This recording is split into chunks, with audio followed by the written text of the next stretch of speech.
Assalamualaikum warahmatullahi wabarakatuh. Alhamdulillahilladzi arsala rasulahu bil huda wa dinil haqq liyudhhirahu 'ala ad-dini kullihi walau karihal kafirun. Asyhadu an la ilaha illallah al-malikul haqqul mubin wa asyhadu anna sayyidana wa nabiyyana Muhammadan 'abduhu wa rasuluhu shadiqul wa'dil amin. Allahumma fassalli wa sallim ala sayyidina Muhammadin fil awwalin wal akhirin wa ala alihi wa sahbihi rasulillahi ajma'in. Amma ba'du, faqad qala Allah ta'ala fi kitabihil karim wa huwa asdaqul qailin. A'udzu billahi minasy syaithanir rajim. Bismillahirrahmanirrahim. Afaman kana mu'minan kaman kana fasiqan la yastawun. أما الذين آمنوا وعملوا الصالحات فلهم جنات المأوى نزلا بما كانوا يعملون وأما الذين فسقوا فمأواهم النار كلما أرادوا أن يخرجوا منها أعيدوا فيها وقيل لهم ذوقوا عذاب النار الذي كنتم به تكذبون. صدق الله العظيم وصدق رسوله النبي الكريم ونحن على ذلك من الشاهدين والشاكرين. Pemirsa dimanapun berada, puji syukur marilah kita panjatkan kehadirat Allah Subhanahu wa Ta'ala yang telah memberikan kita kesehatan dan juga keimanan yang kuat. Salawat beserta salam marilah kita senantiasa curah limpahkan selalu kehadirat junjungan alam habibana wa nabiyyana Muhammad sallallahu alaihi wasallam. Pemirsa, dalam kesempatan kali ini saya akan menjelaskan bagaimana kehidupan di akhir manusia yang beriman dan beramal saleh dan juga manusia yang fasik. Berbicara tentang keimanan, iman kita ini tidak sama dengan imannya para sahabat. Maka Rasulullah Shallallahu Alaihi Wasallam mengacungkan jempol bahkan melebihi imannya para sahabat. Sampai di suatu hari ketika Rasulullah Shallallahu Alaihi Wasallam berkumpul dengan para sahabat, tiba-tiba mata Rasulullah berkaca-kaca bahkan nangis sesenggukan. Lalu bertanyalah sahabat kepadanya, "Kenapa engkau menangis ya Rasulullah?" "Aku sangat merindukan ikhwani atau saudaraku." "Bukankah kami saudaraku?" kata sahabat. "Bukan, bal antum ashabi, tetapi kalian itu adalah sahabatku atau sahabatku." Jadi siapa yang dimaksud dengan ikhwan ya Rasulullah? Mereka adalah yang tidak melihatku, yang tidak pernah duduk bersamaku dan tidak pernah berbicara langsung denganku, tetapi mereka tetap iman kepadaku dan kepada Allah Subhanahu wa Ta'ala. Oleh karenanya, keimanan kita itu keimanan yang benar-benar hebat. Di samping Rasulullah Sallallahu Alaihi Wasallam juga menurut Allah Subhanahu wa Ta'ala.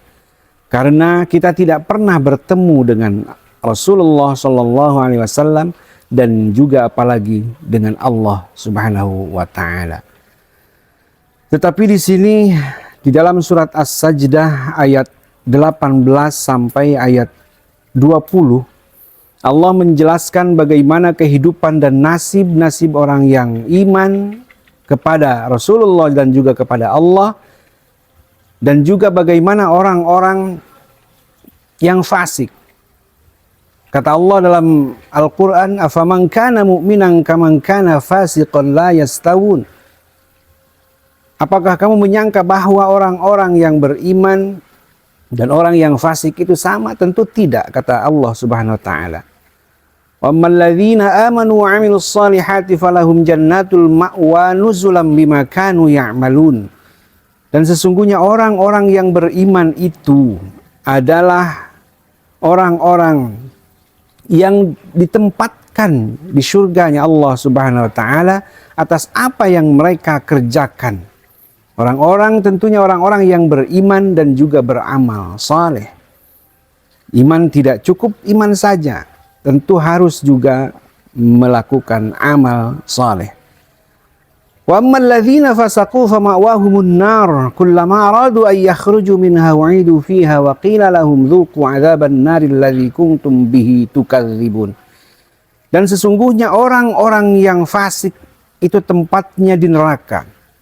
Kullama aradu an yakhruju minha, ketika mereka ingin keluar dari neraka tersebut, mereka ingin melarikan diri dari neraka tersebut, u'idu fiha, kata Allah, aku kembalikan kepada neraka tersebut.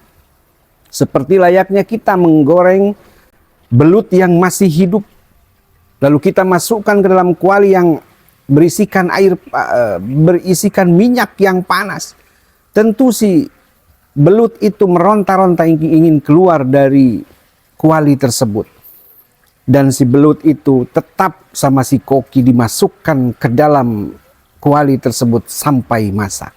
Seperti itulah orang-orang yang fasik nasibnya di neraka nanti. Mereka ingin keluar karena tidak tahan panas dan siksaan neraka begitu hebatnya, sehingga mereka merasakan panas yang mantap sekali dan tidak pernah dirasakan sebelumnya, sehingga mereka ingin keluar dari yang namanya neraka tersebut. Tetapi u'idu fiha, kata Allah, aku kembalikan lagi kalian ke dalam neraka itu. Bahkan Allah berbicara langsung kepada mereka. Wa qila lahum dzuqu 'adzaban naril ladzi kuntum bihi tukadzibun. Allah berbicara langsung kepada mereka, rasakanlah, dzuqu, rasakanlah. 'Adzaban naril ladzi kuntum bihi tukadzibun, siksaan neraka yang dulu mereka atau kalian semua dustakan. Jadi sifat orang fasik ini adalah dia tidak percaya surga, tidak percaya juga neraka. Sehingga ketika dia mau melaksanakan maksiat, dia tidak memikirkan takutnya neraka. Dia juga tidak memikirkan panasnya api neraka. Dan dia juga tidak memikirkan Allah dan para rasulnya yang telah menyampaikan seluruh pesan-pesan yang ada. Oleh karenanya, jangan sampai kita menjadi orang yang fasik karena kita sudah menjadi mukmin. Teruskan, lanjutkan, bahkan wariskan keimanan kita ini kepada anak dan juga keturunan kita sampai cucu dan lain sebagainya, sampai ke bawah. Kalau bisa kita semua menjadi Islam, Muslim semua, karena tidak semua manusia Allah takdirkan keturunan dan leluhurnya itu adalah orang Muslim. Karena kita ini sudah beriman, maka kita juga patut dan pantaslah berdoa kepada Allah Subhanahu wa taala agar keturunan kita sampai ke bawah itu semuanya adalah orang-orang yang beriman kepada Allah, kepada Rasulullah sallallahu alaihi wasallam. Mudah-mudahan ceramah ini ada manfaatnya bagi kita semua, khususnya bagi saya. Hadanallahu wa iyyakum ajma'in. Tsumma assalamu alaikum warahmatullahi wabarakatuh.